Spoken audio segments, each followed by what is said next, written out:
Are you ready to handle the inevitable job interview question that asks you, how have you handled a difficult person? In this presentation, I'm going to talk about how to prepare well now in advance of that job interview for the question that will inevitably come up. Let's get started. If you've worked for very long at all, you've encountered a difficult customer, maybe a colleague, or if you were really unlucky, a difficult boss. Some people just seem to have a temperament that makes them especially hard to work with. Maybe like this guy, your difficult person seems always to be angry.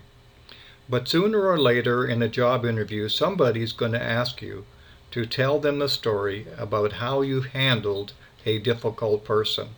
How ready are you for that question right now? The problem is, unless you're the boss of the whole organization, you don't get to pick who your clients are, who your colleagues are, and especially not who is your boss. The interviewer is asking you right now to convince them that you can handle whatever comes your way in a professional manner that serves the organization's interest. Now, in an interview, you always have the option of passing on the question, but you can count on another applicant giving a great answer, and that just might be the factor that costs you the job. So spending some time now preparing a great answer can pay off in the long run. Believe it or not, I was caught off guard after more than 30 years of work experience by this exact question. In the moment, I just couldn't think of a single difficult person I had worked with in recent memory. As you can imagine, once the interview was over and I was driving home, plenty of examples came to my mind of difficult people over the years. Now, I could have sent a follow-up email when I missed something in the interview, but wouldn't it have been a lot better if I had handled it well the first time? It might be tempting for you to say that you really haven't actually had any such experiences, but that doesn't give them anything to write down, even if it's true. And remember, 2 days later, when they're comparing the results of all their interviews of all the candidates, the box on the sheet for your interview where they wrote down their answers to this question will be blank. And blank paper can't help you get the job. There might be occasions when the interviewer just grabs some questions from a list somebody gave them, but very often the interviewer knows, when they ask this question, exactly what difficult person that you will have to work for. It might even be your new boss. In fact, if it's a panel interview, one of those smiling faces might just be the difficult person that you will need to deal with if you're hired. But they want to know now what you will do, and the best predictor of that is what you did in the past in similar situations. Another thought that might cross your mind is that this employer wouldn't allow a difficult person to continue as an employee. But if it turns out that your new boss or the person working in the cubicle next to you is a difficult person, that probably isn't a secret to anyone. And you can't count on your new employer doing anything about it. It may be easier to replace you than to replace them. Firing a long-term employee is costly.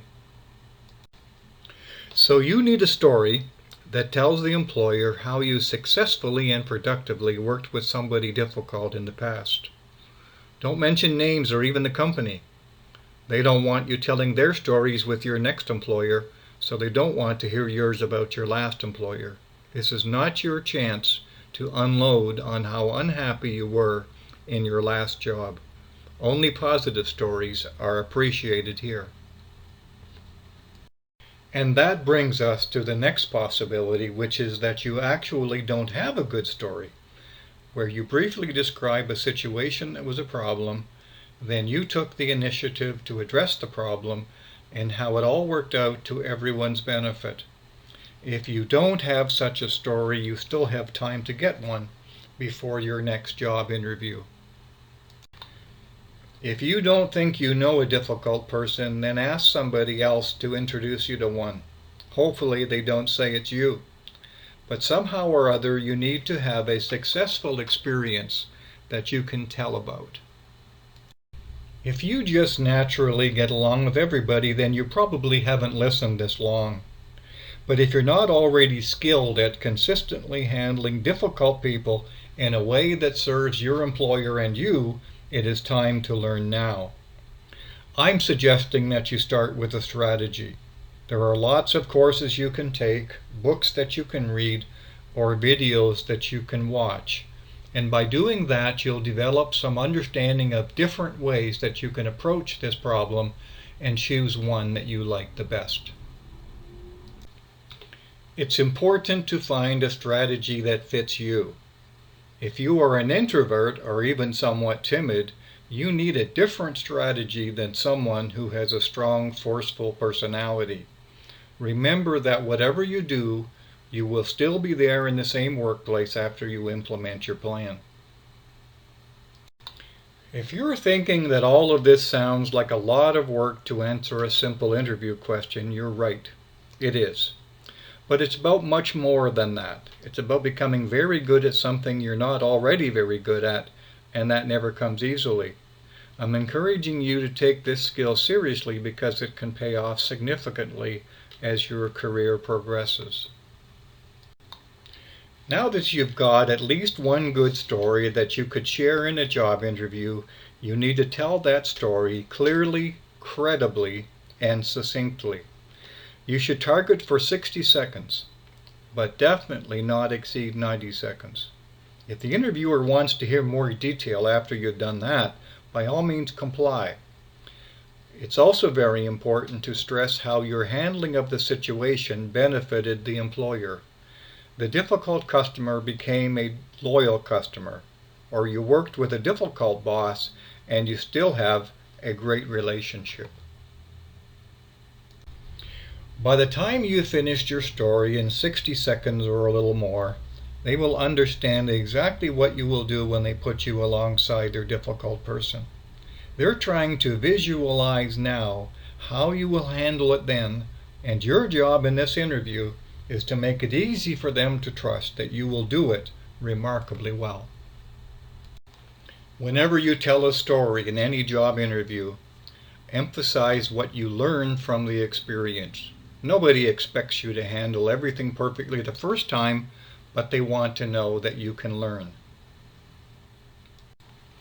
Now you need to remember where you are and what you understand about your prospective employer's culture and your role in that organization. If you were a warehouse manager in your last job, the way that you dealt with a difficult colleague wouldn't be very appropriate if you're hoping to be hired by the IT department of a big corporation. Maybe that sounds obvious to you, but I can tell you that it's not obvious to everyone. Now you've got a persuasive story that is a perfect fit for this interview coming up. All that's left is to rehearse the story until you can tell it confidently and easily. Again, that might seem like a lot of work for one possible question, but trust that it won't be wasted. At the very least, it will probably work out for a number of other questions that an interviewer might ask. This brings us to the end of this presentation. Good luck with your venture with difficult people, and good luck in the job interview. This presentation was based on a blog post that you can read at danarmishaw.com. Look for the post titled, "Prepare for the Difficult Person Job Interview Question." And if you have any questions or comments, please pass them on.